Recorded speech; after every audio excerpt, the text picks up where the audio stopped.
Cloud Save. You can use Unity's Cloud Save service to save persistent player data, such as game progress from a game into the cloud, making it independent of device. Because it's cloud-based, players can access their data anywhere and across devices, mitigating data loss when a player changes devices or reinstalls a game.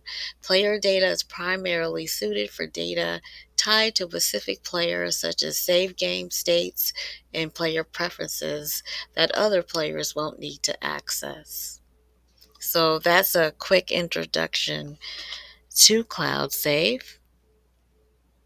Okay, so you want to go ahead and jump into Unity, and you want to go down to Window and then go to Package Manager, and then to the left you want to click on Cloud Save, and you want to download the version 2.0.1.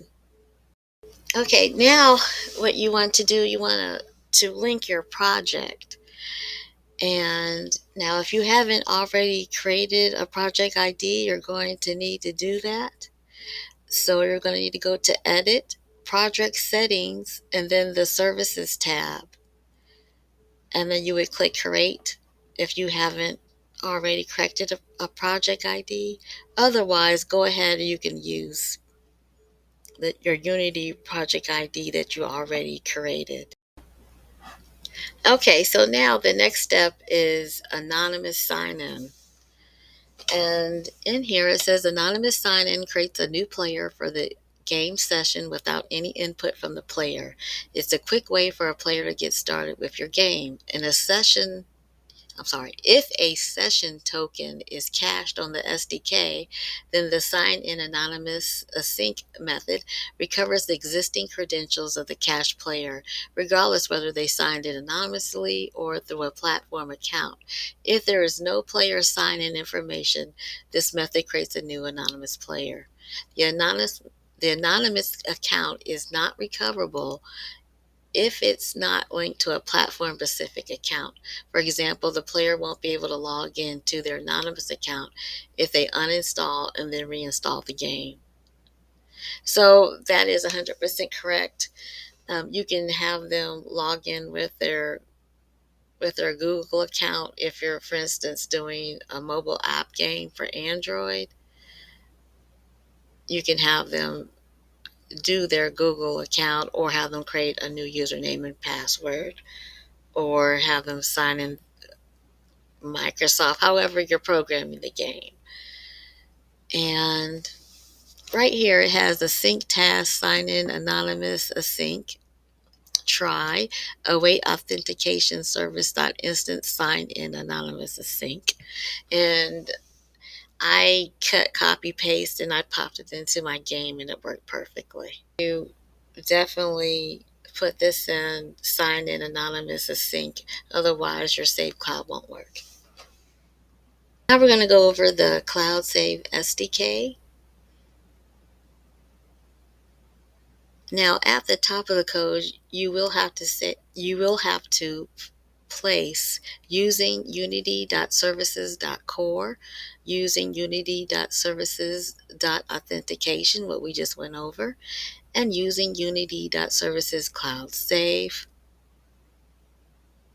And the next step is initialize the core SDK using await Unity services.initialize async. And the next, await authentication service.instance sign in anonymously async. So you are going to have to create an instance. And the next is save some data. And they have an example, var data equals new dictionary string, comma, object, my save key, hello world, await cloud service instance data for save async data. So let's go over this line real quickly. Okay, you have a dictionary, like a hash, and that string file is really the key level name, and an example of a key would be like health, your scene number. That would be the key.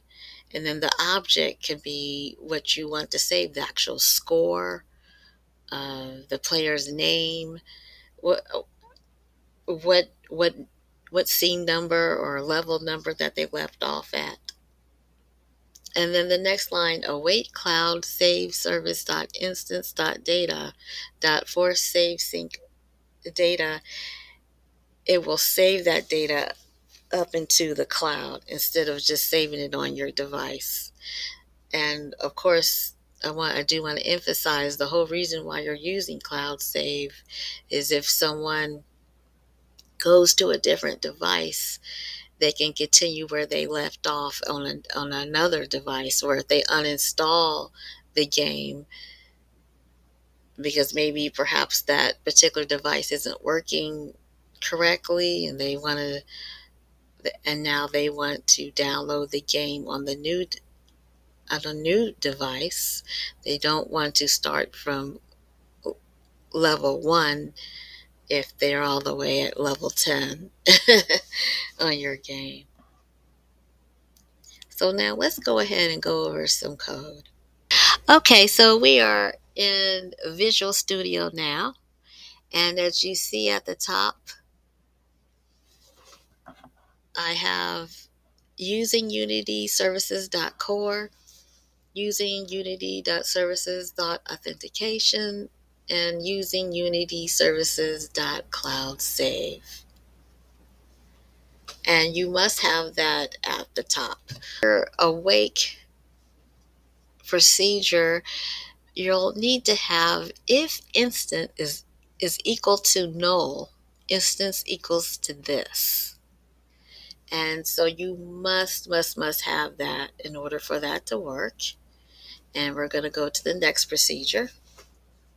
In the async void start procedure, I wanted to make sure that the intranet was connected. So I went ahead and put if utilities.check for internet connection.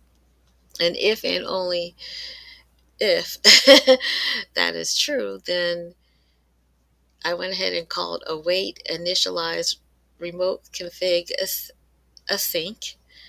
And then after that, I have my if statement, if authentication service.instance.session token exists. If that session token exists, then go ahead and retrieve keys. So it's going to go ahead and retrieve the data. And here you have to have async task initialize remote config async. Await Unity services.initialize async. And then our try statement, if the authentication service.instance is not signed in, because you have your exclamation point, which means not, then await authentication service.instance.sign in anonymously async. So if that person isn't signed in, and it's going to go ahead and sign you in anonymously.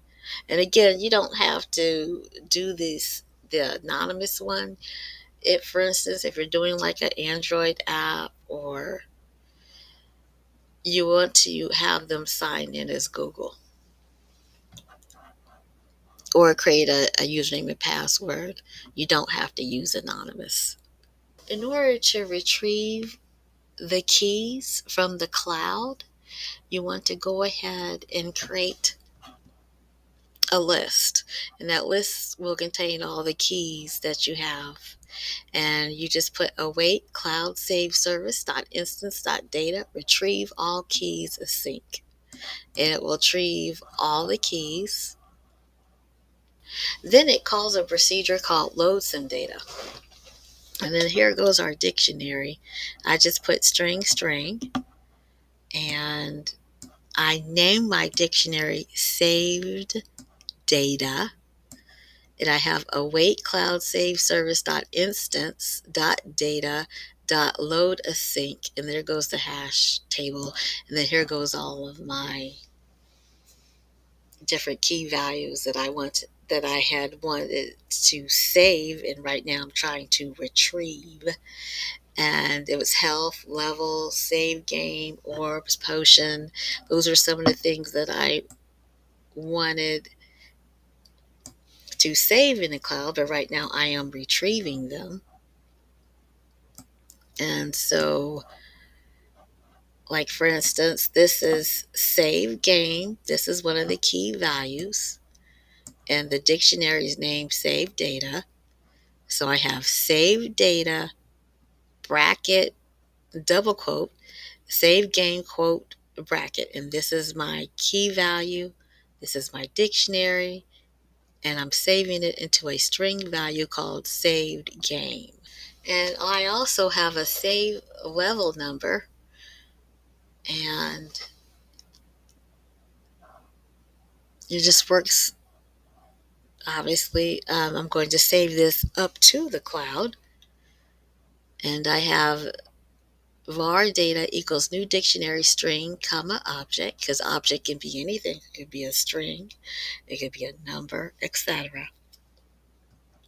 And I have health, comma, 100. I want the number 100 to be saved into health. I want 0 to be saved into level. And this could represent like a brand new game, maybe the person lost and I wanted to reset all the values. And so here I have await cloud save service dot instance dot data dot force save async data, and this will force the data up into the cloud.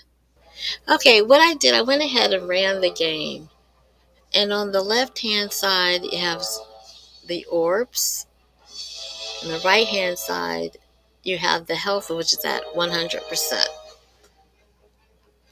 So now I'm going to have Eve get an orb.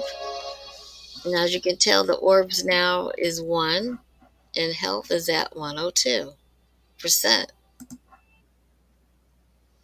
So now I just exited out of the game, and health is going to be saved to the cloud 102%, and the orb is going to be saved. Only one orb is going to be saved into the cloud. I hope everyone has a great day and happy coding.